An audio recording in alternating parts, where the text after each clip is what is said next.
हम कुछ कहानियों के मदद से संविधान को समझने की शुरुआत करते हैं और इसमें कुछ प्रश्न भी होंगे। हर कहानी के साथ कुछ प्रश्न होंगे, तो बहुत ही बेझिझक और बहुत ईमानदारी से उत्तर है ना देने की कोशिश करिए, क्योंकि हम यहाँ पे कोई नंबर नहीं दे रहे हैं या कोई सही या गलत उत्तर नहीं है।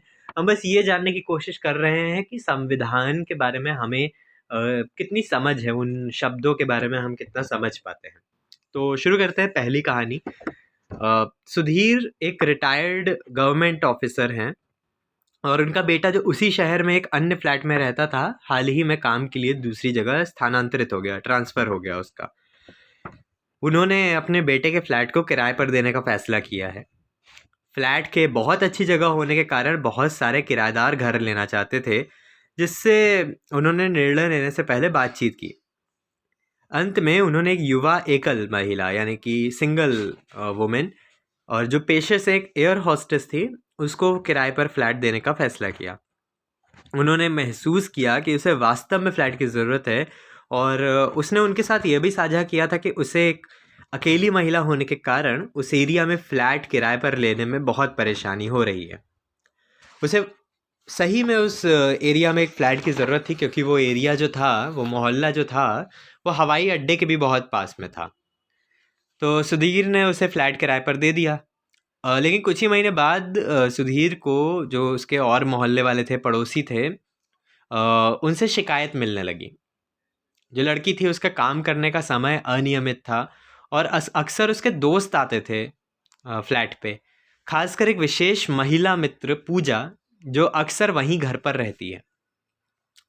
एक अकेली महिला होने के नाते उन्हें लगता है कि उन्हें मतलब जो मोहल्ले वाले हैं, तो उनको लगता है कि अगर एक अकेली महिला रहती है और कभी भी आ रही है, कभी भी जा रही है और उसके दोस्त उसके घर पे रह रहे हैं, तो उनकी कंपनी और पसंद का इलाके में रहने वाले बच्चों पर, और बच्चों में भी खासकर जो युवा लड़कियां हैं, उन पर एक बुरा प्रभाव पड़ेगा। तो उन्होंने सुधीर ने पहले तो शिकायतों को नज़रअंदाज कर दिया, लेकिन जब इलाके की जो वर्किंग कमेटी थी, प्रबंध समिति थे, उन्होंने सुधीर को चेतावनी दी कि अगर उन्होंने कोई कार्रवाई नहीं की तो उन्हें किराएदारों को रखने की अनुमति नहीं देंगे।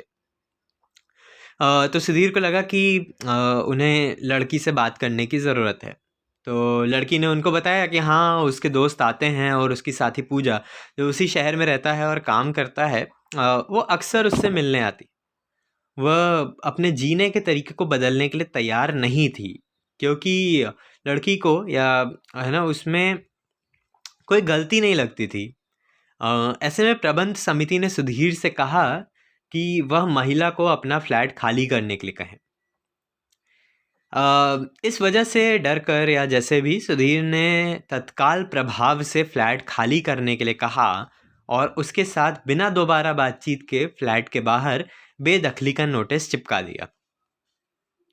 तो मोटी मोटी कहानी यही है कि एक लड़की को फ्लैट देते हैं और उसकी टाइमिंग्स कुछ गलत होती हैं, गलत भी नहीं, मैच नहीं करती हैं, और उसके दोस्त आके रहते हैं। फिर वो सिंगल लड़की है, एयर हॉस्टेस है, तो काम कर रही है, तो मोहल्ले वालों को ऐसा लगने लगता है कि बच्चों पे थोड़ा प्रभाव बुरा पड़ेगा और इसीलिए वो शिकायत करते हैं और किराएदार ना रखने की धमकी देते हैं और फिर आगे भी उनको मना ही कर देते हैं। तो फिर सुधीर पहले तो बात करते हैं, लेकिन फिर बगैर एक बार बात किए उसको बेदखल करने का नोटिस चिपका देते हैं। तो अब चलते हैं सवालों की तरफ।